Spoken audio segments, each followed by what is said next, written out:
கிடைத்திருக்கும் முக்கிய செய்தியை பார்த்து வருகிறோம். ஆஸ்திரேலியாவுக்கு எதிரான T20 தொடரின் கேப்டனாக சூரியகுமார் நியமிக்கப்பட்டிருக்கிறார். கூடுதல் விவரங்களோடு இணைகிறார் நமது செய்தியாளர் சடையாண்டி. சடையாண்டி, விவரங்கள். மோனிஷா, இந்திய அணி ஆஸ்திரேலியாவில் சுற்றுப்பயணம் மேற்கொண்டு 3 ஒருநாள் கிரிக்கெட் போட்டி மற்றும் 5 T20 கிரிக்கெட் போட்டிகள் கொண்ட தொடரில் விளையாட இருக்கிறது. இந்த தொடருக்கான இந்திய அணி தற்பொழுது அறிவிக்கப்பட்டிருக்கிறது. ஒருநாள் தொடருக்கான இந்திய அணியும் அறிவிக்கப்பட்டிருக்கிறது.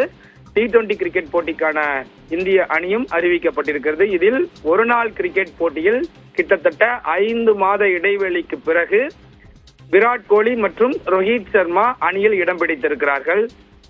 ரோஹித் சர்மா இதற்கு முன்பு ஒருநாள் கிரிக்கெட் போட்டியில் கேப்டனாக செயல்பட்டிருந்தார்.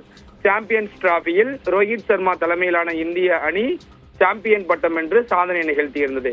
இந்நிலையில் 2 தொடருக்கான இந்திய அணியில் ஒருநாள் கிரிக்கெட் போட்டிக்கு சுப்மன் கில் கேப்டனாக அறிவிக்கப்பட்டிருக்கிறார். இதற்கு முன்பு ரோஹித் சர்மா ஒருநாள் கிரிக்கெட் போட்டியில் இந்திய அணியின் கேப்டனாக செயல்பட்டிருந்த நிலையில் தற்பொழுது சுப்மன் கில் கேப்டனாக அறிவிக்கப்பட்டிருக்கிறார்.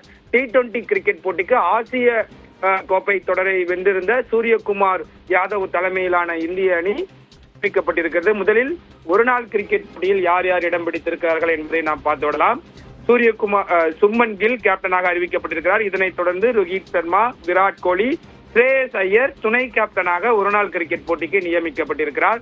அதற்கு பிறகு அக்சர் படேல், KL ராகுல், நிதிஷ்குமார் ரெட்டி, வாஷிங்டன் சுந்தர், தமிழ்நாட்டைச் சேர்ந்த வாஷிங்டன் சுந்தர் ஒருநாள் மற்றும் T20 என 2 தொடர்களிலுமே இடம் பிடித்திருக்கிறது என்பது தமிழ்நாட்டு ரசிகர்களுக்கு கூடுதல் மகிழ்ச்சியை ஏற்படுத்தியிருக்கிறது. அதே போல குல்தீப் யாதவ், ஹர்ஷித் ராணா, முகமது சிராஜ், ஹர்தீப் சிங், பிரசித் கிருஷ்ணா, துருவ் ஜுரல் அண்ட் ஜெய்ஸ்வால் ஆகிய 15 பேர் கொண்ட இந்திய அணி ஒருநாள் கிரிக்கெட் தொடருக்கு அறிவிக்கப்பட்டிருக்கிறது. அதே போல் T20 கிரிக்கெட் தொடருக்கு சூரியகுமார் யாதவ் தலைமையில் 16 பேர் கொண்ட இந்திய அணியானது அறிவிக்கப்பட்டிருக்கிறது. அதில் சூரியகுமார் யாதவ், அபிஷேக் சர்மா, சுப்மன் கில் துணை கேப்டனாக நியமிக்கப்பட்டிருக்கிறார். T20 கிரிக்கெட் தொடருக்கு திலக் வர்மா, நிதிஷ்குமார் ரெட்டி, சிவம் துபே, அக்சர் படேல், நிதிஷ் சர்மா, வருண் சக்கரவர்த்தி. T20 கிரிக்கெட் போட்டிக்கு தமிழ்நாட்டை சேர்ந்த 2 வீரர்கள் இடம் பிடித்திருக்கிறார்கள். வருண் சக்கரவர்த்தி அண்ட் வாஷிங்டன் சுந்தர் என 2 பேர் இடம் பிடித்திருக்கிறார்கள். அதே போல ஜஸ்பிரீத் பும்ரா, ஹர்தீப் சிங், குல்தீப் யாதவ், ஹர்ஷித் ராணா, சஞ்சு சாம்சன், ரிங்கு சிங். சஞ்சு சாம்சன் ஒருநாள் கிரிக்கெட் போட்டியில் இடம்பெறவில்லை. T20 கிரிக்கெட் போட்டிக்கு விக்கெட் கீப்பராக சஞ்சு சாம்சன் நியமிக்கப்பட்டிருக்கிறார். அதே போல ஒருநாள் கிரிக்கெட் போட்டிக்கு KL ராகுல் விக்கெட் கீப்பர் பேட்ஸ்மேனாகவும் அவருக்கு மாற்று வீரராக துருவ் ஜுரலும் அறிவிக்கப்பட்டிருக்கிறார்கள்.